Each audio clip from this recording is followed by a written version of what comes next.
உரையாடல் நடத்துறதுக்கு பல இடங்களில் தேடி இடத்துக்காக பல அரங்குகளை பார்த்து இறுதியாக ஒரு சரியான இடத்திற்கு வந்து சேர்ந்திருக்கிறோம். அது பாலமகேந்திராவுடைய ஸ்டுடியோ. வெற்றிமாறன் அவர்களுடைய இந்த திரைப்படத்தை பாலமகேந்திரா ஸ்டுடியோவில் நடத்துறதை விட வேற எங்கேயும் நம்ம சிறப்பாக நடத்திட முடியாது. பாலமகேந்திராவுடைய மாணவன் அவருடைய திரைப்படத்தை இந்த அரங்கத்தில் ஒரு உரையாடலாக நடத்துறதே ஒரு பெரிய மகிழ்ச்சி. விடுதலை படத்தை நான் பார்த்த பொழுது எல்லாரும் நீங்கள் ஞாபகத்தில் வச்சுக்க வேண்டியது என்னன்னா, படம் ஆரம்பிக்கும் போது ஒன்று சொல்லுவார், இந்த படத்தில் வரக்கூடிய சம்பவங்களோ நபர்களோ எதுவும் உண்மை அல்ல, கற்பனையே. இதை நீங்கள் ஏதேனும் சம்பவத்தோடு பொருத்தி பார்த்து கொண்டால் தற்செயலே அப்படின்வாரு. அது முழுக்க போய் படத்தில் இருக்கக்கூடிய ஒரே போய் அது ஒண்ணுதான்.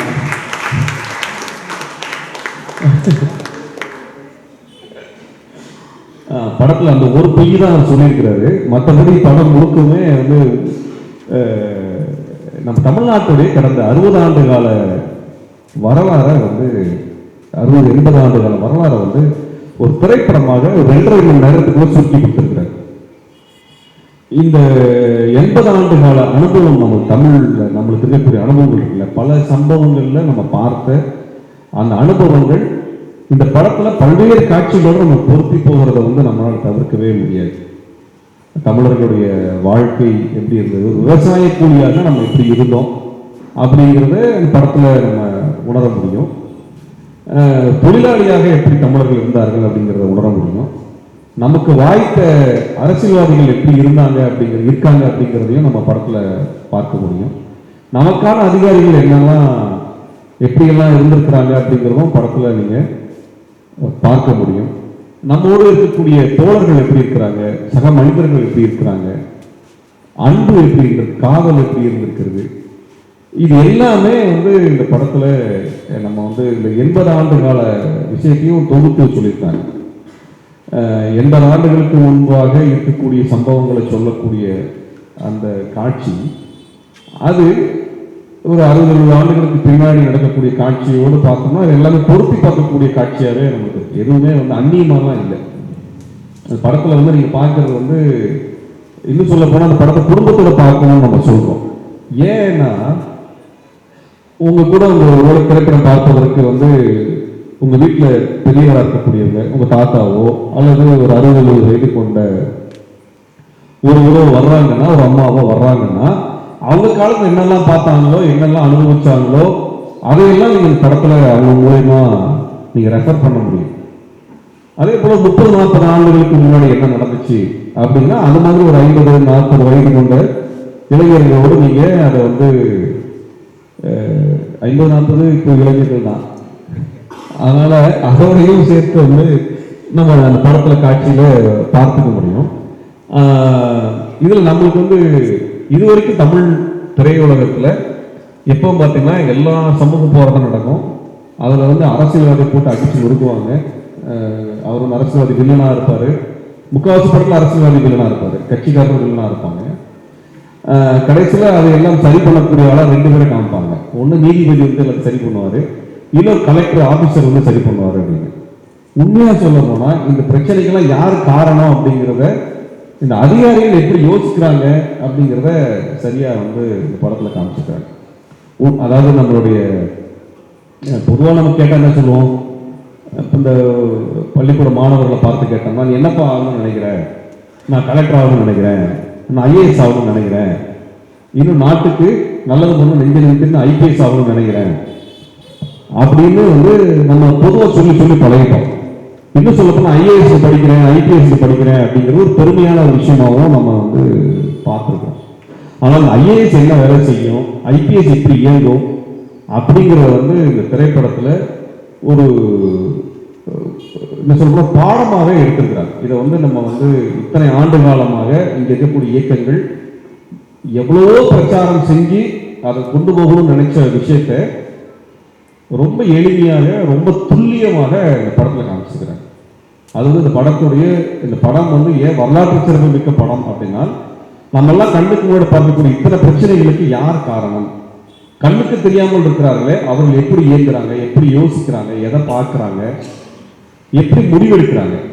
இப்போ நம்ம இங்கே பார்க்குற ஒரு குடிசைகள் அகற்றுறது, வீடுகள் இடிக்கிறது அப்படின்னா யார் முடிவெடுக்கிறா, அது எப்படி நடைமுறைக்கு வருது, இதெல்லாம் நமக்கு தெரியறதே கிடையாது. நீங்கள் அரசியலில் வேலை செய்கிறவங்களுக்கு தெரியும், ஆனால் பொதுமக்களுக்கு இது என்னன்னு தெரியாது. பொதுமக்கள் பார்வையில் இவங்கெல்லாம் ஐஏஎஸ் அதிகாரிகள், ஐபிஎஸ் அதிகாரிகள் ரொம்ப நேர்மையானவங்க, நல்லவங்க அப்படிங்கிற ஒரு தன்மை இருக்கும். அப்படிதான் நம்ம எல்லாம் பார்த்துருப்போம். ஆனால் அந்த ஐஏஎஸ் அதிகாரியோ ஐபிஎஸ் அதிகாரியோ ஒரு முதலமைச்சரான என்ன நிலைமையில் இருக்கும் அப்படிங்கிறது நீங்கள் படத்தில் யோசிச்சு பார்க்கலாம். நான் அண்ணாமலை சொல்றதா எடுத்துக்க வேண்டியதில்லை. நீங்கள் வந்து ஆனால் இவங்கெல்லாம் யாரு, இவங்கெல்லாம் எப்படி உருவாக்கப்பட்டிருக்கிறாங்க அப்படிங்கிறது, இவங்க எப்படி ட்ரெயினப் ஆயிருக்காங்க, மனிதர்கள் எப்படி பார்க்குறாங்க, குடிமக்கள் எப்படி பார்க்குறாங்க அப்படிங்கிறதெல்லாம் அந்த படத்தில் வந்து வகுப்பாக எடுத்துருக்கிறாரு. நிறைய இந்த படத்தில் நம்ம பேசலாம். ஆனால் அடிப்படையில் நீங்கள் குடும்பத்தோடு போய் பார்க்கும் பொழுது இன்றைய தலைமுறைக்கு, இன்னைக்கு இருக்க தலைமுறைக்கு எப்படி இந்த உரிமையெல்லாம் நம்மளுக்கு கிடைச்சது, நம்மளுக்கு உரிமை நம்மளுக்கு இப்படி போராடி வாங்கணுங்கிறத நம்ம யாரும் சொல்றதில்லை பொதுவாகவே. ஆனால் வந்து எல்லார் வீட்லையும் நம்மளுக்கு ஒரு விஷயம் தெரியும். எங்கள் அப்பா எவ்வளோ கஷ்டப்பட்டு ஸ்கூலுக்கு போனால் தெரியுமா, எங்கள் தாத்தா ஸ்கூலுக்கே போக முடியாமல் எவ்வளோ கஷ்டப்பட்டு வேலை செஞ்சார் தெரியுமா. எல்லா வீட்லையும் ஒரு கதை இருக்கு, எல்லார் வீட்லையும் எனக்கு கதை இருக்கு. ஒரு காலத்தில் நாங்கள் எவ்வளோ கஷ்டப்பட்டோம் தெரியுமா, எப்படிப்பட்ட வீட்டில் நாங்கள் இருந்தோம் தெரியுமா, எங்கள் ஊருக்கு பஸ்ஸே இருக்காது, எங்கள் ஊருக்கு ரோடே இருக்காது, எங்களுக்கு வேலையே இருக்காது, சாப்பிட்றதுக்கு நல்ல சாப்பாடு இருக்காது, போகிறதுக்கு நல்ல சட்டை இருக்காது, தீபாவளிக்கு மட்டும் தான் சட்டை எடுப்போம். இப்படி எல்லா குடும்பத்துக்குள்ள ஒரு கதை இருக்கும். ஆனால் இதெல்லாம் ஏன் அப்போ இப்படிலாம் இருந்துச்சு அப்படின்னு தெரிஞ்சுக்கணும்னா இந்த படம் வந்து அதுக்கான ஒரு காரணத்தை உங்களுக்கு சொல்லும். ஏன் இன்னைக்கு சமகாலத்தில் நம்ம வந்து பார்த்தீங்கன்னா ஸ்டெர்லைட்ல ஏன் நம்ம வந்து போராடுறோம், அங்கே ஏன் மக்கள் படுகொலை செய்யப்பட்டாங்க, ஏன் வந்து மதுரை பக்கத்தில் நம்மளுடைய ஊர்களை காப்பாற்றுவதற்காக போராட்டம் நடந்துட்டு இருக்குது, ஏன் நேற்றைக்கு கூட எண்ணூரில் வந்து தெர்மல் பவர் ஸ்டேஷன் வேண்டாம் சொல்லி அவங்க எதிர்ப்பு தெரிவிக்கிறாங்க. இது எல்லாமே நீங்கள் இதோட சேர்த்து பார்க்க முடியும். அப்போ இது ஒரு 60-70 ஆண்டு காலம் தமிழ்நாட்டினுடைய தமிழர்களினுடைய நினைவிலே இருந்த சம்பவங்களுடைய தொகுப்பாக கொடுத்துருக்கிறாங்க. இந்த தமிழ் மக்கள் சந்திச்ச பிரச்சனைகளை எல்லாம் தீர்க்கணும்னு நினைச்சவங்க இருக்காங்க இல்லையா, அவர்கள் யார், அவங்க என்ன தியாகம் எல்லாம் பண்ணாங்க, எப்படி எல்லாம் போராடினாங்க, அதையெல்லாம் இந்த படத்துல நீங்க வந்து பார்க்க முடியும். இது வரலாறு சொல்லவே போறோம். நம்மளுக்கு பொதுவாகவே வந்து இப்போ மோடி ஆட்சிக்கு வந்ததுக்கு பின்னாடி கம்யூனிஸ்ட் அப்படின்னாலே, முற்போக்கு பேசணும் அப்படின்னாலே அர்பன் நக்சல்ஸ்ன்னு ஒரு பேர் வைக்கிறாங்க. இந்த நக்சலைட் அப்படிங்கிறது யாரு நமக்கு சொல்லப்பட்டதே கிடையாது. தினம் பத்திரிகைகள் படிப்போம், 2 நக்சலைட்டுகள் சுட்டுக்கொலை, 2 நக்சலைட்டுகள் அங்கே வந்து என்கவுண்டர் செய்யப்பட்டார்கள் அப்படின்னா அவங்க செய்தியை பார்த்து இவங்க யாரு, இவங்க என்ன செய்யணும்னு நினைக்கிறாங்க, இவங்க நோக்கம் என்ன அப்படின்னு யாரும் சொன்னதே கிடையாது. ஆனால் அந்த கம்யூனிஸ்டுகள் யாரு, எதை மாற்றணும்னு நினைச்சாங்க, எதை கொண்டு வரணும்னு நினைச்சாங்க அப்படிங்கிற ஒரு வரலாறை இதுவரைக்கும் இந்தியாவிலே சொல்றதுக்கு யாருக்கும் பெரிய அளவுக்கு துணிச்சல் இருந்ததில்லை. அதை தொட்டும் தொடாமல் பட்டும் போடாமல் எல்லாம் சொல்லிட்டு போவாங்க. படத்தில் ஒரு கேரக்டராக வந்துட்டு போயிடும்.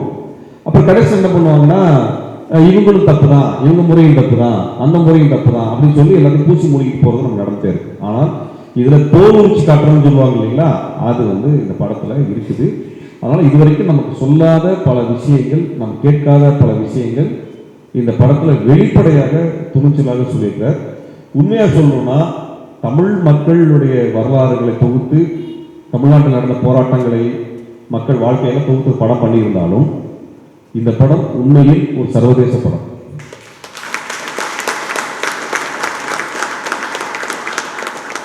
இந்த படத்தோடைய சிறப்பம்சமே அதான். இந்த படத்தை நீங்க உலகத்துல எந்த நாட்டில் போய், 3ஆம் உலக நாடுகள்ல எந்த நாட்டில் போய் அந்த மொழியில போட்டாலும் அந்த மக்களுக்கு இது புரியும், அந்த மக்களுக்கு இந்த அரசியல் தெரியும். அப்படிப்பட்ட வகையில ஒரு சர்வதேச படமாக விடுதலை படம் வந்திருக்கு. நான் இன்னும் அதில் நடித்த நடிகர் இருக்கிறாங்க, இன்னும் நிறைய சொல்லுவாங்கன்னு எதிர்பார்க்குறோம். அதில் கேள்வி வந்து ரொம்ப ஒரு சிறப்பான ஒரு பாத்திரத்தை வந்து தமிழ்நாட்டில் மறக்க முடியாத ஒரு பாத்திரமாக கருப்பன் கேரக்டர் வந்து நமக்கு உருவாக்கி கொடுத்துருக்கிறாரு. இப்போ பார்த்தாலும் கொஞ்சம் பயமாக தான் இருக்குது, கையில் ஏதாவது கருவாதான் எடுத்து வந்திருக்காரா அப்படிங்கிற மாதிரி அந்த அந்த அந்த ஆக்ரோஷத்தையும் அந்த கோபத்தையும் இன்னும் சொல்ல போனால் அந்த உடல் மொழியை வந்து அவர் வெளிப்படுத்தியிருந்தார். அந்த அந்த அந்த சமயத்தில் இருந்த ஒரு விவசாய போராளி, கூலியாக வேலை செய்த ஒருவன் அந்த விடுதலை ஆகணும்னு நினைக்கக்கூடிய அவருடைய கோபம், ஆக்ரோஷம், விடுதலை உணர்ச்சி வந்து அந்த படத்தில் எந்த காட்சி நீங்க எந்த காட்சியில பார்த்தாலும் அதை வந்து வெளிப்படுத்திட்டே இருப்பாரு. அவ்வளவு அற்புதமான ஒரு நடிப்பை வந்து வெளிப்படுத்தியிருக்கிறாரு. அவர் ரொம்ப அதிகமான படம் பண்ணனாலும் கூட இத்தனை ஒரு சிறிய அனுபவத்தில் கூட இவ்வளவு முதிர்ச்சியான ஒரு நடிப்பாற்றலை வெளிப்படுத்தியிருக்கிறாரு. கருப்பன் கேரக்டர் வந்து நான் மறக்க முடியாத ஒரு கேரக்டர். அவருக்கு இந்த வாழ்த்துக்களை தெரிவித்துக் கொள்கின்றேன். அவரும் இந்த படத்தை கேரக்டர் பற்றி பேசுவார். அடுத்து நான் இயக்குனர் தமிழ், நிஜமா பார்த்தாலும் கொஞ்சம் பயமாக தான் இருக்குது மாதிரி. இன்னும் அந்த ஒரு என்ன சொல்றது, ஒரு காவல்துறையில எப்படி இருப்பாங்க, எப்படி நடப்பாங்க, எப்படி நிற்பாங்க, எப்படி பேசுவாங்க, எப்படி யோசிப்பாங்க, அது எப்படி கொண்டு வந்தாங்கன்றது தெரியல. அது அவர்கிட்ட தான் கேட்கணும். அது வந்து அந்த என்ன சொல்றது, அந்த நடிப்பும் அதுல ரொம்ப முக்கியமா நான் பார்த்தது வந்து அந்த திரை படத்துல அந்த காவல்துறை அதிகாரிகளாக ஒரு வந்து என்ன சொல்றது, சிவிலியன்கள்லாம் இல்லாத ஒரு மலை பிரதேசத்துக்குள்ளார வேட்டையாட போகக்கூடிய எடுக்கக்கூடிய சுதந்திரமான முடிவுகள் எப்படியெல்லாம் பயங்கரமானதா இருக்குது, எப்படிலாம் பழிவாங்குகின்ற உணர்ச்சியாக இருக்கிறது, அதையெல்லாம் வந்து நம்ம வந்து அவர் வந்து ரொம்ப என்ன சொல்றது, நம்ம அந்த படத்தோட இறுக்கி நம்மளை வந்து நிறுத்திப்பாரு. அந்த அவர் நடிப்புலையும் அவரோட அந்த ஒரு பக்கம் வந்து அந்த காவலர்களிடத்துல ஆளுமையை வெளிப்படுத்துவதும், ஈவிரக்கம் இல்லாமல் வந்து போராளிகளை கையாளுவதும், உயரதிகாரிகளிடத்துல எப்படி அந்த உறவை வளர்த்துக்குவதும், அந்த ஒரு 3 டிஃப்ரெண்டான ஒரு பர்ஃபார்மன்ஸ் வந்து அவர் வந்து ரொம்ப அழகாக வெளிப்படுத்தியிருந்தார். அவருடைய தானாக்காரன் பற்றி ஒரு விவாதத்தை நாங்கள் செய்யணும்னு நினைச்சிட்டு இருந்தோம். ஒரு நிச்சயமாக ஒரு நாள் செய்வோம். அது எங்களுக்கு 3 பேருக்கு வந்து நாங்கள் வந்து வெளியிருந்து திரைப்படத்தை பார்த்துருக்குறோம். திரைப்படத்துக்குள்ளாக எப்படி இருந்தது, எப்படி அந்த கேரக்டர் எமர்ஜ் ஆச்சு அப்படிங்கிறதெல்லாம் அவங்க கிட்ட நாங்கள் தெரிஞ்சுக்கணும்னு நினைக்கிறோம். நான் அதாவது வந்து எப்படி எல்லாருக்கும் வணக்கம். கொஞ்சம் நர்வஸாக இருக்கு, ரொம்ப சந்தோஷமா இருக்கு. இப்படி ஒரு ஸ்டேஜில் எங்கள் எல்லாருக்கூடயும் உட்கார்றது நான் பெரிய பிளெஸிங்காக நினைக்கிறேன். அண்ட் இதில் குரூப் நான் ஒருத்தரும் அவங்க பேசுறதுலாம் எனக்கு கொஞ்சம் ரொம்பலாம் தெரியாது. படத்தை பற்றி லைக் இந்த படத்தில் வேலை செஞ்சது அதை பற்றிலாம் மட்டும்தான் தெரியும். என்னுடைய லைஃப்பில் வந்து இந்த படம் வந்து ரொம்ப முக்கியமான ஒரு படமாக மாறினதுக்கு நான் வெற்றிமாறன் சாருக்கு இந்த ஸ்டேஜில் நான் ஒரு பெரிய தேங்க்ஸ் பண்ணிக்கிறேன். ரொம்ப சந்தோஷமாக இருக்குது. அண்டு ப்ரெஸ் மீடியா அண்ணன் உங்கள் எல்லாருக்கும் ரொம்ப தேங்க்ஸ். நான் நேற்றுலேருந்து எனக்கு நிறைய பேர் கால் பண்ணி ரொம்ப விஷ் பண்ணாங்க. அது எனக்கு ரொம்ப சந்தோஷமாக இருந்துச்சு. இந்த படத்தில் முக்கியமாக ப்ரெஸ் அண்ணாக்கள் நிறைய பேர் இந்த ரிவ்யூஸாக இருக்கட்டும் எல்லாத்துலேயுமே நான் ரொம்ப மென்ஷன் பண்ணது எனக்கு ரொம்ப சந்தோஷமான விஷயம். என் குடும்பத்தில் எல்லாருமே உங்களுக்கு நன்றி சொல்கிறோம். Thank you so much. அதுக்காக இந்த படம் எனக்கு என் லைஃப்பில் வந்து இது நான் எக்ஸ்பெக்டே பண்ணாமல் நடந்தது. நான் ஒரு அசிஸ்டன்ட் டேரக்டராக ஒர்க் பண்ணிட்டு சுற்றிட்டு இருந்தேன். அப்போது வெற்றி சார் வந்து ஒரு நாள் என்னை கூப்பிட்டு ஒன்றே ஒன்று தான் சொன்னார், நீ கோமணம் கட்டணும்டான்னு சொன்னார். சரி சார் சொன்னேன். அது மட்டும்தான் எனக்கு தெரியும். ஷூட்டிங் ஸ்பாட் போனதுக்கப்புறம் தான் என் கேரக்டர் பேர் கருப்பன்றது எனக்கு தெரியும். என் மண்டை எப்படி வெட்ட போகிறாங்கன்றது தெரியும். வீட்டுக்கே நான் அடையாளம் தெரியாத மாதிரி ஆக்கிட்டாங்க. பட் ஒரு நாளுமே இந்த படத்தில் நான் ஒர்க் பண்ணப்போ டியூரிங் திஸ் மூவி எனக்கு ஃப்ராக்சர் ஆச்சு, ரிப் ஃப்ராக்சர் ஆச்சு. அது ஒரு ஏன்னா அந்த சேரும் சகதியமாக இருந்ததுனால ரொம்ப வலுக்குச்சு, யாருக்குமே ஒரு கிரிப்பே இல்லை. அந்த ஃபைட்டில் வந்து எனக்கு ஒரு ஃப்ராக்சர் ஆச்சு. பட் அந்த நிமிஷம் நான் எங்கள் அப்பா கிட்ட வந்து இந்த மாதிரி ஆச்சுன்னு சொன்னப்போ கவலைப்படாத, தேட்டரில் கத்தும் போது அது தெரியாதுன்னு சொன்னார். அது உண்மையிலே எனக்கு ரொம்ப ஃபீல் ஆச்சு, ரொம்ப சந்தோஷமாக இருந்துச்சு. நான் எல்லாருக்கும் நன்றி சொல்கிறேன். இந்த படத்தில் கருப்பனா என்னை வந்து நான் பண்ண இந்த கேரக்டர் அண்ட் என்னை மொத்தமாக மாற்றினது என் இயக்குனர் வெற்றிமாறன் சார் தான். அவர் தான் எனக்கு எல்லாமே சொல்லி கொடுத்தாரு. அண்ணன் சொன்ன மாதிரி சிதம்பரமாக இருந்த எனக்கு கருப்ப மாதிரி ஒன்று வரும்ன்றது எனக்கு இந்த படத்தில் பண்ணதுக்கு அப்புறம் தான் தெரியும். ஏன்னா நான் ஆக்சுவல் சிதம்பரம் தான் எங்கள் அப்பாவை கேட்டால் தெரியும். ரொம்ப திட்டுவேன், அப்படிதான் சுற்றிட்டு இருந்தேன். நேற்றுக்கு எங்கள் அப்பா கூட படம் பார்க்கும்போது தான் எங்கள் அப்பா ரொம்ப என்னை வாழ்த்த மாட்டார், எதுவுமே சொல்ல மாட்டார்.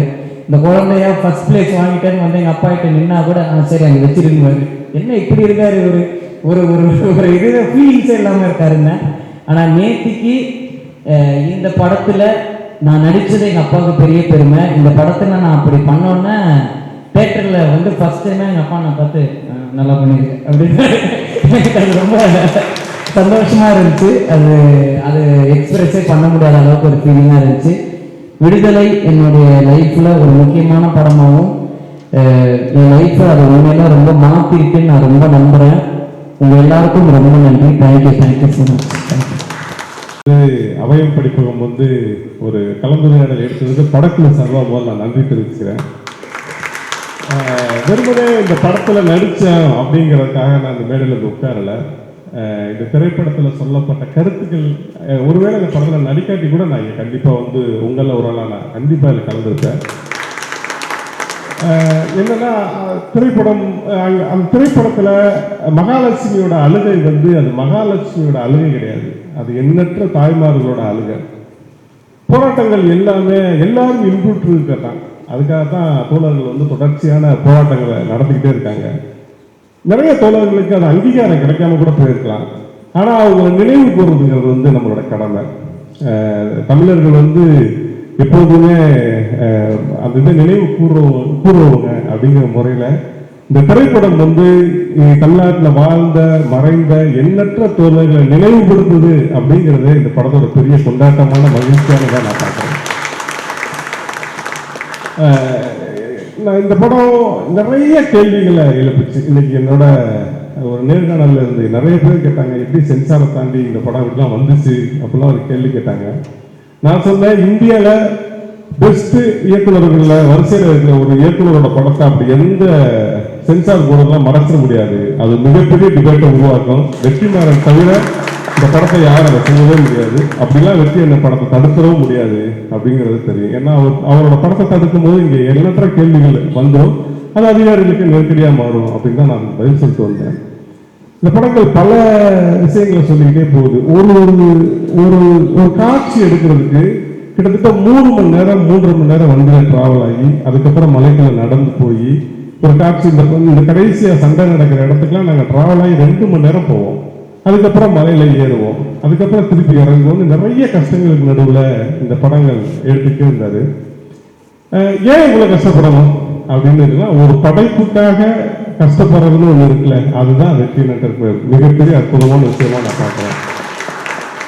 அண்ணன் கூட எனக்கு வந்து இது 5வது படம். முதல் வந்து விசாரணை, வடசென்னை, அசுரன், விடுதலை 1, விடுதலை 2, அந்த படமா அண்ணன் கூட இருக்கேன். ஒரு நாள் கூட இந்த படத்துக்கு நாங்கள் ப்ரீவியூ ஷோ போட்டதே கிடையாது. என்னன்னா படம் தேட்டருக்கு வர கடைசி நிமிஷம் வரை இங்கே போராடிட்டே இருப்பாரு. தன்னால என்ன பெஸ்ட் கடைசி மினிட்ல கொடுக்க முடியுமோ அது வரையும் அந்த உழைச்சிக்கிட்டே இருப்பாரு.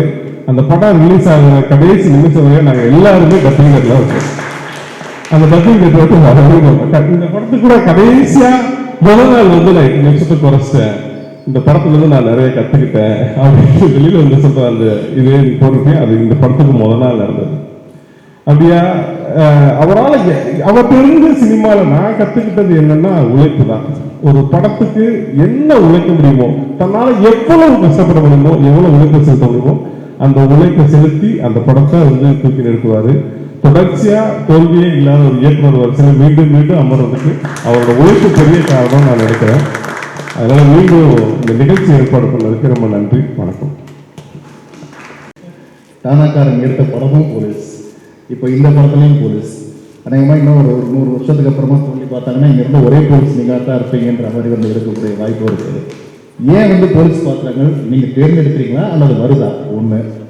2வது கேள்வி வந்து பார்த்தீங்கன்னா இதில் முதல் பாகத்தில் வந்து நீங்கள் வந்து நியாயங்களை தட்டி கேட்குற ஒரு பாத்திரமா இருப்பீங்க. என்ன சொல்ல போனால் அந்த எக்ஸ்டெண்டட் கட்டில் வந்து பார்த்தீங்கன்னா முடிவில் சூரியக்கு அட்வைஸ் பண்ணுவீங்க. நம்ம அதிகாரத்தை பிடிக்கிற வரைக்கும் நம்ம வந்து அவங்க சொல்கிறத கேட்டுட்டு தான் போகணும் அப்படிங்கிறத சொல்லுவீங்க. இப்போ இந்த படத்தில் கம்ப்ளீட்டாக நீங்கள் வந்து அந்த பவர் கரப்ட்ஸ், அப்சல்யூட் பவர் கரப்ட்ஸ்னுவாங்க இல்லையா, கம்ப்ளீட்டாக அந்த போலீஸாக மாறி கரப்டாகி ஒரு இடத்துல உட்காந்துருப்பீங்க.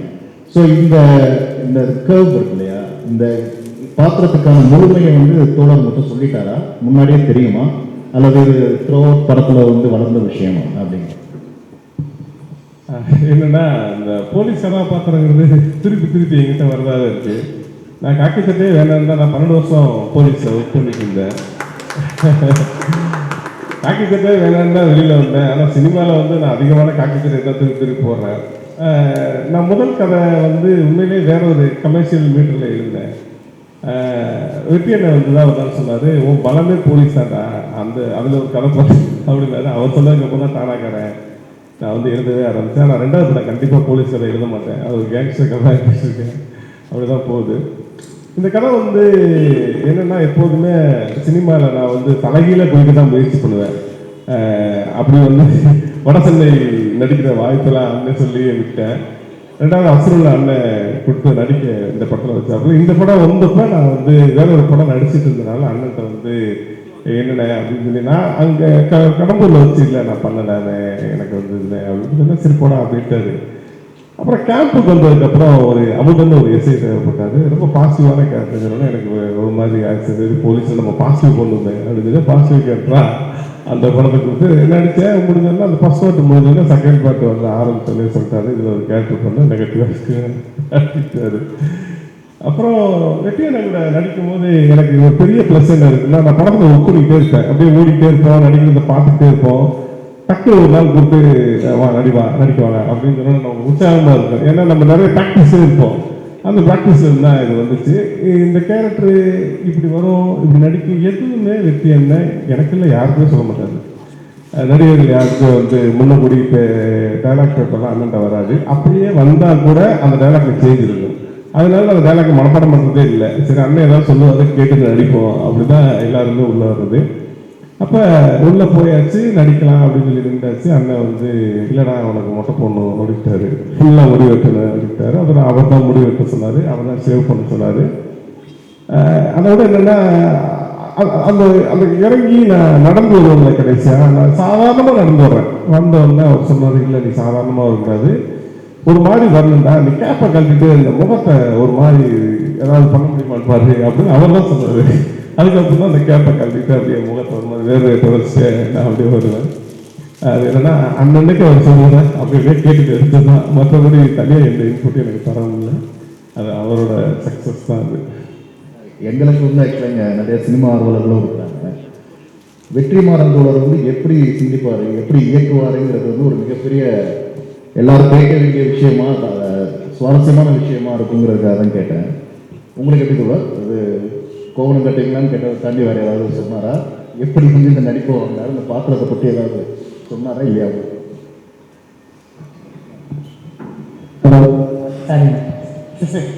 இல்லை எனக்கு ஒன்றுமே, எனக்கு இவரே ஒரு 8 உதைக்கணும் லாஸ்ட் தான் தோணுச்சு. இவன் விட்டுருவாரு, எங்கேயாவது கீழே விழுந்துருவாருன்னு தான் நினச்சேன். ஆனால் இத்தனைக்கு எனக்கு ரொம்ப பழக்கம் அண்ணன். விட்டுருவாருன்னு பார்த்தா அவர் போனோன்னு பயங்கர டிசப்பாயிண்ட். இவர் விட்டுருக்கவே கூடாது. பட் அசுரன் படம் பண்ணிட்டு இருக்கும்போது இவனை நான் ஒரு ஷாட்டில் அடிக்கணும். அப்போ மாஸ்டர்னா 2 தடவை தான் அடித்தேன். மாஸ்டர் சொன்னார், இப்படியே அடிச்சுட்டே இருக்கிறேன். ஆனால் அசுரன் படத்தில் அடித்தது கைது நான் இவனை அடிக்கிறது ஒரே ஷாட்டில் முடிச்சுங்க அப்படின்னு சொன்னார். இவன்கிட்ட கேட்டேன், அண்ணே அடித்து ஒரே ஷாட்டில் முடிச்சுருங்க. ஓகே அடிச்சதில்ல, 2 சுற்றி அடி நல்லா விழுந்துருச்சு. 2 சுற்றி பொத்துன்னு கீழே விழுந்தான். அப்போ சொன்னான், அண்ணே உங்கள் பசங்களாம் நீ அடிக்காத வீட்டில் அப்படின்னா, ஐயோ சரி அடிச்சுடாத அப்படின்னா. ஆக்சுவலாக முதல்ல 2 வாட்டி அடிக்கிற மாதிரி பண்ணிட்டு இருந்தாரு. பீட்ரைன் சார் தான் மாஸ்டர். என்னம்மா அவனை அடிக்காம என்ன பண்ணினாரு அப்படின்னு சொல்லி என்னை அடிக்கிற மாதிரி ஒரு நடிச்சு காமிச்சாரு சார். 5 முடி கையில் வந்துருச்சு அப்படின்ட்டு. இந்த மாதிரி தம்பி ஒரே அடி வாங்கி கம்முன்னு, இல்லைன்னா அவர் வந்து சொல்லித்தரான்னு இன்னும் இருக்கிற முடியலாம் குடிக்கிறாரு. நான் அடிச்சிருக்கேன். அந்த அடித்ததுக்கப்புறம் தான். பட் இந்த இடத்த நான் சொல்லணும், நான் ரொம்ப நாள் கழிச்சாங்க நான் பார்க்குறேன். அந்த ஃபைட்டு போயிட்டு இருக்கும்போது தூரத்தில் கேமரா வச்சுலாம் போயிடுவாங்க. நாங்கள் 2 பேர் தான் தனியாக பேசணும், வேறு வழி கேட்குது 2 பேருக்குள்ள. அப்போது அன்றைக்கி உங்களுக்கு நல்லா ஞாபகம், அப்பா அண்ணன் சொன்னது, உன் கலர் எனக்கு ரொம்ப பிடிச்சிருக்குடா, நீ கண்டிப்பாக ஒரு பெரிய ஸ்டார் ஆகணும்னு நீங்கள் சொன்னீங்க. எனக்கு ரொம்ப அன்றைக்கி ரொம்ப சந்தோஷமாக இருந்துச்சு. நான் சொல்கிறது இல்லை, காலையில் வெற்றியை சொன்னேன், ஆனால் கிண்ணு ரொம்ப நடந்துச்சு ஒரு ஹீரோ மெட்டீரியல் அப்படின்னாரு.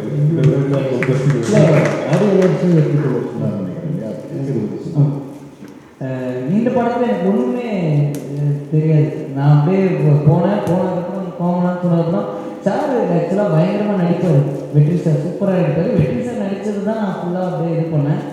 பட் அந்த டைலாக் பேசும்போது தான் இப்படிலாம் நம்ம பேசணுமான்றதே எனக்கு ஏதாச்சும். மற்றபடி எனக்கு வேறு எதுவுமே, ஏன்னா ஒரு பொண்டாட்டி இருக்குன்றதே நாங்கள் போனது எனக்கு எதுவுமே தெரியாது. அங்கே ஒரு பொண்ணு பார்த்தா நான் பார்த்தேன், கேள்வி எப்படி இருக்கீங்க என்ன பேசுனா, நான் நல்லா இருக்கேன் அப்படின்னா, நான் தான் உங்கள் ஒய்ஃப் அப்படின்னு ஒய்ஃப் சொல்கிறேன். அதுக்கப்புறம் தான் எனக்கு தெரிய வந்துச்சு, எனக்கு சின்ன வயசுலேயே அந்த காலத்தில் கல்யாணம் நடந்ததுன்னு தெரியும். அவ்வளோ சின்ன வயசுல நான் ரொம்ப ஷாக் ஆகிட்டேன் அதை பார்த்துட்டு. அதுக்கப்புறம் தான் அதெல்லாம் நடந்து நடிக்க தான் கதை தெரிஞ்சது. டப்பிங் பண்ணதுக்கப்புறம் தான் என் கேரக்டர் தெரிஞ்சது. இதுதான் ஆக்சுவலி என்டையர் சீக்வன்ஸும் படத்தில் வரணும்னு எதிர்பார்த்தேன். நான் படத்தில் வந்தால் போதும். ஏன்னா இது நம்ம கதையே கிடையாது, வாத்தியாருடைய கதை. நம்ம ஒரு பார்த்தா அதில் வரோம், எடிட்டில் போயிட போகுது, நம்ம எவ்வளோ அடி வாங்கியிருக்கோமே கண்டிப்பாக நம்ம. ஏன்னா லாஸ்ட் இயர் வரைக்கும் சார் படத்தில் எனிவே என்ன வேணாலும் நடக்கும், அதனால நம்ம எதையும் ப்ரெடிக்ட் பண்ண முடியாது. பட் சார் வந்து இந்த ஃபைட் சீக்வன்ஸ் ஒரு 15 நாள் போச்சு. ஏன்னா கிளைமேட்டும் செட் ஆகலை, ரொம்ப மழை, அந்த இடத்துல பாம்பு தேவையெல்லாம் நிறைய வரும். நான் நடிச்சிக்கிட்டு இருந்தேன், அந்த பொண்ணுக்கிட்ட நடிச்சுக்கிட்டு இந்த கிணத்துலேருந்து அந்த பொண்ணை வெளில கூட்டிகிட்டு வருவேன். வந்துட்டு முடிச்சுட்டு திரும்பி போனோம். நாங்கள் உக்காந்து இந்த இடத்துல பாம்பு வந்துருக்கு, இவங்க யாரும் சொல்லவே இல்லை. நாங்கள் போயிட்டு வரும்போது சார் ரீடேக் போவோம் சார் அப்படின்னு. ஏன் அப்படின்னா அங்கே பாம்பு இருக்குது சார் அப்படின்னா, ஐயோ அந்த மாதிரி ரொம்ப டிஃபிகல்ட்டான இடமா இருந்துச்சு. அப்போது இந்த ஃபைட்டு போயிட்டே இருக்கும்போது ஒரு டைமில் வந்து ஆக்சுவலாக நிறைய ஃபைட்டு குறைஞ்சிருக்கு டியூரேஷனுக்காக. அப்போது சார் சொன்னார், கவலைப்படாத நாளைக்கு முடிஞ்சிடும் அப்படின்னாரு. நான் சொன்னேன், நான் லைட்டாக சிரித்தேன், உன் வாயில் வருதுல முடிச்சிருக்கேன்னு, ஆனால் சொல்ல முடியாமல் இருக்கலன்னாரு. பட் எவ்ரி டைம் நீங்கள் சொன்ன மாதிரி இந்த ஃபைட்டு வந்து சின்ன வயசில் வந்து இந்த கண்ணாடி முன்னாடி வந்து ஒரு படம் பார்த்துட்டு பவர் ரேஞ்சர்ஸ்லாம் பார்த்துட்டு வந்து அந்த மாதிரி சண்டை போட்டு பார்த்து நம்மளே நம்ம மாசாக பிஜிஎம் பாடிட்டு சுற்றிட்டு இந்த பையன் தான். உண்மையில் எனக்கு ஒரு பிஜிஎம் இருக்குது, எனக்கு ஒரு ஃபைட் இருக்குன்றதெல்லாம் நான் பார்க்கும்போது எனக்கு ஒரு ட்ரீம் மாதிரி இருந்துச்சு அந்த ஃப்ரேமில்.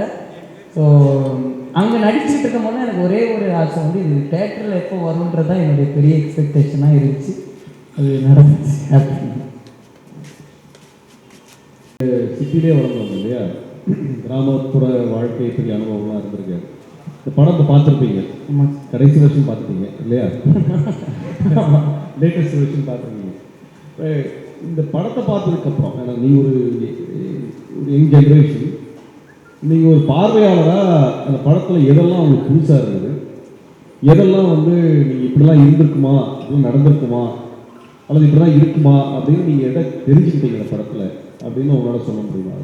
இந்த இல்லை வில்லேஜ் வந்து எங்கள் அப்பா எப்போவுமே சின்ன வயசுலேருந்து அது எங்கள் அப்பா எனக்கு எப்போவுமே சொல்லியிருக்காரு. அவர் வாழ்க்கை, அவர் வந்தது, அவர் எப்படி வந்தார், அந்த வில்லேஜ் எல்லாம் இருக்குது. பட் இந்த பர்டிகுலர் படம் எனக்கு படமாகவே ரொம்ப இந்த மாதிரி விஷயங்கள் ரொம்ப புதுசாக தான் இருந்துச்சு. இந்த மாதிரி அந்த லீடர் பற்றினது, வாத்தியாருன்ற கேரக்டர் பற்றினது, என்னுடைய கேரக்டர் அப்போ அந்த ஊர் எப்படி இருந்துச்சு, அங்கே எப்படி நான் என்னென்னலாம் நடந்திருக்கு அந்த டைம்லன்றது. அதுக்கப்புறம் நீங்கள் சொன்ன மாதிரி அந்த நான் எதையுமே பார்த்ததில்லை, எல்லாம் நம்ம படமாக பார்க்குறது தான். அந்த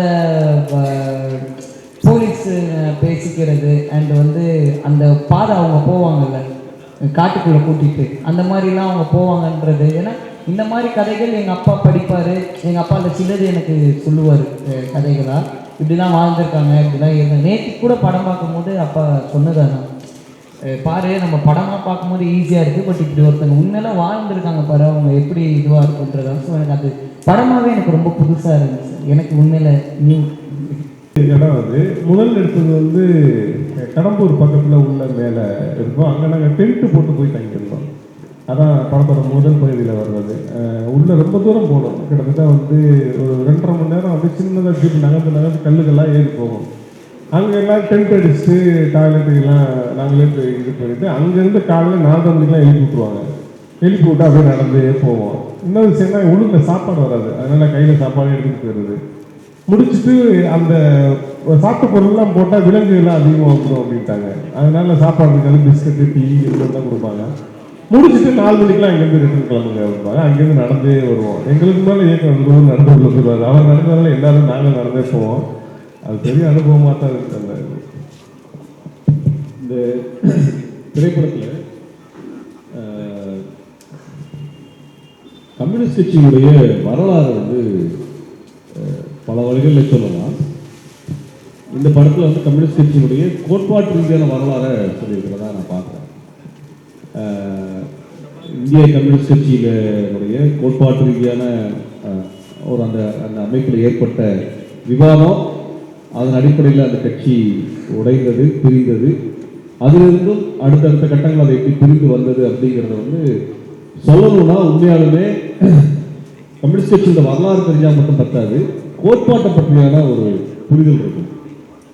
அது வந்து இந்த படத்தில் ரொம்ப துல்லியமாக எந்த இடத்துலையும் நீங்கள் அதை தவறு சொல்ல முடியாத அளவுக்கு. ஏன்னா வந்து மார்க்சிய இயக்க கோட்பாட்டில் நீங்கள் தவறாக சொல்லிட்டீங்கன்னா கடுமையான விமர்சனத்தை எதிர்கொள்ள வேண்டியது. அப்போ அந்த கோட்பாடு ரீதியான ஒரு வாசிப்பும் புரிதலும் அதில் ஒரு ஈடுபாடு தன்மையும் இல்லை என்றால் இது வந்து வெளிப்படுத்துறதுங்கிறது சிரமம். ஏன்னா மற்ற விஷயங்களை எல்லாம் நீங்கள் விவாதித்து அதை நீங்கள் வந்து தகவலாக எடுத்துட முடியும். அவர் சொல்ற மாதிரி இது தகவலாக இருக்கிறது வேற, உண்மையான ஒரு விஷயமாக சொல்றது அப்படிங்கிறது வேற. இந்திய கம்யூனிஸ்ட் கட்சி ஒரு காலத்தில் இங்க இருக்கக்கூடிய விவசாய சமூகத்தில் இருக்கக்கூடிய பிரச்சனைகள் எல்லாம் தீர்த்தால் எல்லா பிரச்சனைகளையும் தீர்த்திட முடியும் நம்பினதும், அப்புறம் பெரிய பெரிய தொழிற்சாலைகள் இருக்கக்கூடிய தொழிலாளர்கள் அவங்கள எல்லாத்தையும் ஒரு அமைப்பா மாற்றுவதற்காக அவர் எடுத்த பெரிய முயற்சி, தொழிற்சங்கங்கள் உருவாக்கக்கூடிய பெரிய முயற்சி நடந்தது. இதுக்கு கடந்து இந்த பிரச்சனைகளில் முதலாளிகளாக இருக்கக்கூடியவங்க விவசாய தொழிலாளர்களுக்கு எதிராக இருந்த பண்ணையார்கள், பண்ணையாரை எடுத்து நம்ம கென் கேரக்டர் வந்து பண்ணக்கூடிய அந்த மிகப்பெரிய அளவுக்கான ஒரு அழித்தொழிப்பு அப்படிங்கிறது வந்து ஒரு பண்ணையார் வந்து என்னுடைய குடும்பத்தை நாசம் பண்ணிட்டாரு, நான் அதனால பழி வாங்குறேன் அப்படிங்கிறது ஒன்று வேற. பண்ணையார்கள் முதலாளிகள் சேர்ந்து நம்மளோட வாழ்க்கையை சமூகத்தை அழிக்கிறாங்க, அதுவே பண்ணையார்களையும் முதலாளிகளும் அழிக்கணும்னு எடுக்கக்கூடிய ஒரு கொள்கை திட்டம் வந்து வேறு. ரெண்டுமே அந்த படத்தில் வித்தியாசப்படுத்தி காமிச்சிருக்காரு. இப்போ கென் கேரக்டர் வந்து போய் சண்டை போடுது அப்படிங்கும் பொழுது கென்னுடைய தனிப்பட்ட சொந்த பிரச்சனை சம்பந்தமா அவர் போய் சண்டை போடுறாரு. ஆனால் விஜய் சேதுபதியிலே சண்டை போடுறாரு அப்படிங்கும் பொழுது தனிப்பட்ட சொந்த பிரச்சனைக்காக சண்டை போடல, சமுதாயத்தில் தீர்வு வரணுங்கிறதுக்காக போய் நிற்கிறோம். எந்த இடத்துலையுமே விஜய் சேதுபதி அப்படிங்கிற அந்த ஆசிரியர் கேரக்டர், வாத்தியார் கேரக்டருக்கு வந்து தனிப்பட்ட எந்த பிரச்சனைக்காகவும் போன மாதிரிலாம் எதுவுமே இருக்காது. அவர் வந்து சமுதாயத்தில் நல்லது நடக்கணுங்கிறதுக்காக அதை மாற்றணும் அப்படிங்கிறதுக்காக வந்த கேரக்டராக வந்து படத்தில் துல்லியமாக வித்தியாசப்படுத்தி காமிச்சிருப்பாங்க. நீங்கள் வந்து விஜய் சேதுபதி அவர்கள் வந்து ஒரு முதலாளியையோ ஒரு பண்ணையாரை அடிப்பதோ, கென் கேரக்டர் வந்து ஒரு பண்ணையாரை அடிக்கிறதோ வெட்டுறதோ, ரெண்டுக்கும் வித்தியாசத்தை வந்து படத்தில் ரொம்ப அழகாக புரிஞ்சுக்க முடியும். படம் பார்க்குறவங்களுக்கும் இது உளப்பூர்வமாக உணர்ந்து கொள்ள முடியும். அப்புறம் அந்த பண்ணையார்கள் முதலாளிகள் இவர்களை வெட்டி கொலை பண்ணுறது, இவங்க அழிச்சொழிக்கிறது, அதில் வந்து பார்த்தீங்கன்னா அழித்தொழிப்பு அப்படிங்கிற வார்த்தை வந்து நம்ம பொதுவாக பொதுமக்கள் கேள்விப்பட்டிருக்க மாட்டாங்க, அரசியல் வட்டத்தில் அதிகமான பேர் கேள்விப்பட்டிருக்க மாட்டாங்க. ஆனால் இந்த படத்தில் அந்த அழித்தொழிப்புங்கிற வார்த்தை வந்து நிறைய வருது. என்னன்னா அனிகிலேஷன் அப்படின்னு ஒரு தியரியை வந்து இந்திய கம்யூனிஸ்ட் கட்சி இருக்கு. இந்திய கம்யூனிஸ்ட் கட்சியிலிருந்து வெளியே வந்த சாரு மஜூம்தார் வந்து இந்த கொள்கையை கோட்பாட்டை முன்னெடுக்கிறார். விவசாய போராட்டம் நடந்துகிட்டே இருக்குது, எத்தனை காலம் தான் இதை பார்த்துட்டே இருக்கிறது, இந்த பண்ணையாளர்கள் பற்றி பேரம் பேசுறது, இவங்க மொத்தமாக அழிச்சு ஒழிக்கிறது அப்படிங்கிற ஒரு போராட்டம் நடக்குது. அந்த போராட்டம் துவங்குற ஊர் பேர் வந்து நக்சல்பாரிங்கிற ஒரு ஊர். அது மேற்கு வங்கத்தில் இருக்கக்கூடிய, இப்போ நான் அர்பன் நக்சல்னு பிஜேபி தானே நம்ம திட்டுறதெல்லாம் பார்த்துருப்பீங்க, நாங்களும் அர்பன் நக்சல்ஸ் தான், அப்படிதான் அவன் பேர் வச்சிருக்கோம். நம்மளுக்கு மரியாதை கிடைக்குதுனாலே இது திட்டினாதான் நமக்கு மரியாதைங்கிற அர்த்தம். அந்த அடிப்படையில் இந்த நக்சல் அப்படிங்கிறது வந்து ஒரு கெட்ட வார்த்தையை போல அவங்க பேசுறாங்க. ஆனால் நக்சல் பாரி அப்படிங்கிறது மேற்கு வங்கத்தில் ஒரு கிராமத்தில் உடைய பெயர் நக்சல் பாரி. அந்த கிராமத்தில் எப்படி எழுத்து விவசாயிகள் போராட்டம் பண்ணாங்க, அந்த போராட்ட முறை இந்தியா முழுக்க விரிவடைஞ்சது. அந்த போராட்ட முறையை எடுத்து சென்றவர்களை நக்சல்வாதிகள் என்று அழைத்தாங்க. அவ்வளவுதான். அந்த அரசியல் விவாதம் இந்தியா முழுவதுமே கம்யூனிஸ்ட் கட்சிகளில் பெரிய பிளவுகளை கொண்டு வந்துச்சு. அதை வந்து அந்த படத்தில் நுணுக்கமாக காமிக்கிறாரு. அங்க இருந்த சாரு மஜூம்தார் நேரடியாக தமிழ்நாட்டிற்கு வந்து அரசியல் படுத்துறது எல்லாம் நம்ம வந்து இந்த படத்துல காட்சிகளாக வந்து பார்க்கணும். இதெல்லாம் வந்து ரொம்ப குறைவான நபர்களுக்கு மட்டும் தமிழ்நாட்டில், மிக மிக குறைவான நபர்களுக்கு மட்டும்தான் இப்படி நடந்திருக்குது அப்படிங்கிறது. இது மாதிரி பல பண்ணையார்களை அழித்தொழிக்கிறது, அவர்களுடைய அந்த உற்பத்தியான பயிர்களை விளைஞ்ச பயிரை வந்து அறுவடை பண்ணி எடுத்துக்கிறது, விவசாயிகளே எடுத்துக்கிறது, விவசாய கூலிகளே எடுத்துக்கிறது, இதெல்லாம் நடந்திருக்கு. கலிய பெருமாள் அவர்கள் அது போன்ற பல அறுவடைகள் செஞ்சிருக்கிறாங்க. அப்ப இதையெல்லாம் வந்து நம்ம சமூகத்துல ஒரு 30-40 வருடத்துக்கு முன்னாடி கூட நடந்த ஒரு சம்பவங்கள். அதையெல்லாம் அந்த படத்துல வந்து ரொம்ப நுணுக்கமா கொடுத்துருக்காங்க. அப்ப கம்யூனிஸ்ட் கட்சியில வந்து ஆயுதங்கள் வைத்து போராட்டம் நடத்துவது அல்லது ஆயுதங்கள் இல்லாமல் போராட்டம் நடத்துவது 2 பெரிய பிரிவாக இருந்தது. அப்புறம் வந்து இது இந்திய அளவில் எல்லா மாற்றத்தையும் கொண்டு வரணும் அப்படிங்கிறதுக்காக இந்த போராட்டத்தை நடத்துறதுன்னு பேசின கம்யூனிஸ்ட் கட்சிக்குள்ளார இல்ல தமிழர்களுக்குன்னு ஒரு பிரச்சனை இருக்குது. தமிழர்கள் இனத்தை வந்து அடக்கி ஒடுக்கிறாங்க. அதே போல இந்தியாவில் பல இனங்கள் இருக்குது. அந்த இனங்கள் எல்லாம் அடக்கி ஒடுக்கப்படுது. அந்த இனங்கள் எல்லாம் விடுதலை அடைஞ்சதுனாலே இந்தியாவில் பல பிரச்சனைகளை தீர்ப்பதற்கான ஒரு சூழல் உருவாகும் அப்படின்னு கம்யூனிஸ்ட் கட்சியில் ஒரு விவாதம் வரும். அதான் தேசிய சுயநிர்ணய உரிமை அல்லது தேசிய விடுதலை அப்படிங்கிறத அரசியல் படிக்கிறவங்களுக்கு தான் தெரியும். ரொம்ப சிறு குழுக்களுக்கு மட்டும்தான் அதை பற்றியான விவாதங்கள்லாம் இருக்கு. ஆனால் அதை இந்த படத்தில் நீங்கள் இந்த வார்த்தையை பார்க்க முடியும். இந்த வார்த்தையில இந்த படத்துல தமிழ்நாட்டிற்கு அறிமுகமாகக்கூடிய வார்த்தைகள்ல ஒன்று அழித்தொழிப்பு அப்படிங்கிறது, இரண்டாவது தேசிய இனத்தினுடைய சுயநிர்ணய உரிமை. இப்ப தேசிய இனம்னா என்ன? தமிழர்கள் ஒரு தேசிய இனம், தெலுங்கர்கள் ஒரு தேசிய இனம், மராத்தியர்கள் ஒரு தேசிய இனம், பஞ்சாபிகள் ஒரு தேசிய இனம், காஷ்மீரிகள் ஒரு தேசிய இனம், நாகாலாந்து மக்கள் தேசிய இனம், வங்காளிகள் ஒரு தேசிய இனம். இந்த தேசிய இனங்கள் எல்லாம் அவர்களுக்கான உரிமைகளை பெற்றுக்கொள்வது, அவர்களுக்கு தனிநாடை உருவாக்கிக் கொள்வது, தேவைப்பட்டால் தனிநாடுகளை உருவாக்கிக் கொள்வது என்ற கொள்கையை அன்றைக்கு முன்வைக்கிறாங்க. அந்த கொள்கையை முன்வைத்தவர் புலவர் கலிய பெருமாள், தோழர் தமிழரசன் போன்றவர்கள். அப்ப அவங்க என்ன நினைக்கிறாங்கன்னா, இங்க இருக்க விவசாயிகளுடைய பிரச்சனை தீர்க்கணும், பண்ணையாளர்களை ஒழிச்சு கட்டணும், தொழிலாளர்களை யூனியனா மாற்றணும், இந்த முதலாளிகளை கட்டுப்படுத்தணும், இதையெல்லாம் செய்து இந்த மக்களை ஒன்றுபடுத்தி இவர்களுக்கான விடுதலை, தமிழ்நாட்டிற்கான விடுதலையை வாங்கி தரணும். ஒரு பெரிய இயக்கத்தை, பெரிய படையை கட்டி போராடி அந்த களத்திலேயே உயிர் விட்டவர் தோழர் தமிழரசன். இது நம்மளுக்கு சொல்லப்பட்டது கிடையாது. இதுதான் தமிழ் தேசியம். இந்த கருத்து தான் தமிழ் தேசியம். அப்ப இந்த தமிழ் தேசிய கருத்தியலை உருவாக்கி அதுக்கு கோட்பாட்டை கொடுத்து அதுக்கு ஒரு அமைப்பை கட்டி, அதான் அவங்க சொல்றாங்க தமிழ்நாடு சோசியலிஸ்ட் கட்சின்னு அந்த படத்திலே காமிக்கிறாங்க. உண்மையில அது வேற பேரு, ஆனா அது அந்த மாதிரி ஒன்று காமிக்கிறாங்க. ஒரு சோசியலிஸ்ட் கட்சின்னு உருவாக்கி, ஒரு கட்சியை மட்டும் வச்சு நடத்த முடியாது, மக்களை பாதுகாக்கணும்னா ஒரு படை வேணும் இல்லையா?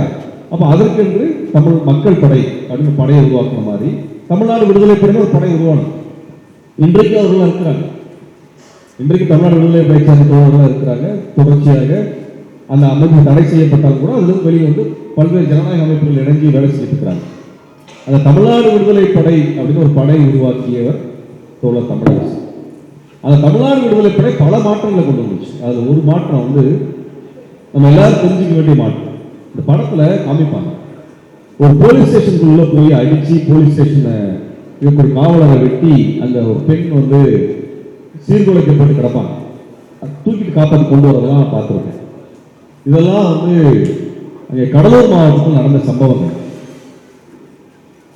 பெண்களை வந்து அதாவது ஒரு கைதி போறாரு, ஒரு கைதியை கொண்டு போறாங்க, அவரை அடிச்சு கொண்டு வர்றாங்க, அவரோட மனைவி போறாங்க, மனைவியை ரேப் பண்ணிடுறாங்க. இது பெரிய பங்களிப்பாக வருது. அந்த சமயம் தமிழ்நாடு விடுதலை படை அந்த காவல் நிலையத்தை தாக்குது. காவல் நிலையத்தை தாக்கி அந்த காவலர்களை தண்டனைக்கு உள்ளாக்குறாங்க. இப்படி காவல் நிலையத்தின் தொடர்ச்சியான தாக்குதல் என்பது நடத்தப்படும். உள்ளஞ்சாவடி தாக்குதல், இப்படி பல இடங்கள்ல வந்து தாக்குதல் நடத்தினாங்க தமிழ்நாடு விடுதலை படை. இதுக்கு பின்னாடிதான் இந்தியாவில் ஒரு சட்டம் இருக்கு. என்ன சட்டம்னால், மாலை 6 மணிக்கு மேல, சாயந்தரம் 6 மணிக்கு மேல எந்த பெண் கைதியும் காவல் நிலையத்தில் வைத்திருக்க கூடாது என்கிற சட்டத்தை இந்தியா முழுவதும் கொண்டு வந்து பெண்களுடைய கண்ணியத்தை பாதுகாத்தவர்கள் தமிழ்நாடு விடுதலை படையினுடைய போராட்டம். நீங்க பழைய விஜயகாந்த் படம் பார்த்தீங்கன்னா, ஒரு 80கள் கடைசியில் வந்த படம் பார்த்தீங்கன்னா போலீஸ்காரரை போட்டு அடிச்சு நொறுக்கிற மாதிரி படங்கள். விஜயகாந்த் பாப்புலரான காரணமே என்னன்னா, அந்த காலகட்டத்தில் காவல்துறை அடக்குமுறை அதிகமாக இருந்த சமயத்தில் காவல்துறையினருக்கு எதிராக நின்று காவல்துறை அடிச்சு நொறுக்கிற மாதிரி, காவல் நிலையத்தை துவம்சம் பண்ற மாதிரி நடிச்ச அதனால தான் விஜயகாந்த் வந்து பெரிய மாஸ் ஹீரோவாக மாறினார். அந்த அளவுக்கு மக்களுக்கு கோவம் இருக்கும். அதே பார்த்தீங்கன்னா அன்னைக்கு வந்து அந்த காலத்தில் நீங்கள் விஜயகாந்த் படத்தை பார்த்தீங்கன்னா போலீஸ் ஸ்டேஷனில் வச்சு பெண்களோட புடவை இழுக்கிறது, பெண்களை மானபங்கப்படுத்துற காட்சியெல்லாம் இருக்கும். உடனே விஜயகாந்த் உள்ள வருவார், போலீஸார் அடிச்சு பொண்ணை காப்பாற்றி கொண்டு போவார். ஏன் அந்த காலத்தில் மக்கள் வந்து அது கொண்டாடணும்? ஏன் விஜயகாந்தை வந்து ஒரு அரசியல் தலைவராக மக்கள் ஏற்றுக்கிட்டாங்க? காரணம் வந்து இந்த பிரச்சனை இருந்து அந்த பிரச்சனை பற்றி படம். ஆனால் இந்த பிரச்சனை உண்மையில தீர்த்தது யாரு? அதுதான் வந்து தமிழ்நாடு விடுதலை படை தான் அதை வந்து தீர்க்கிறாங்க.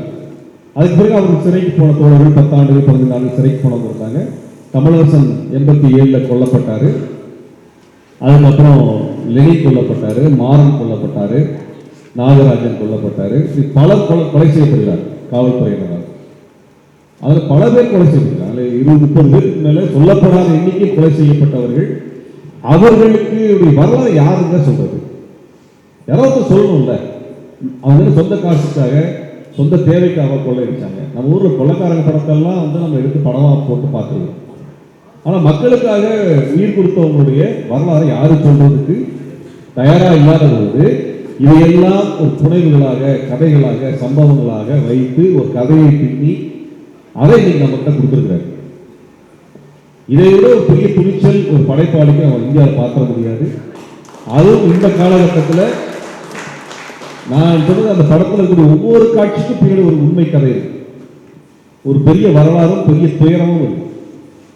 அந்த துயரத்தை களைந்து அந்த மக்களை மீட்டெடுத்த அந்த போராளிகளை பற்றியான அந்த திரைப்படம்.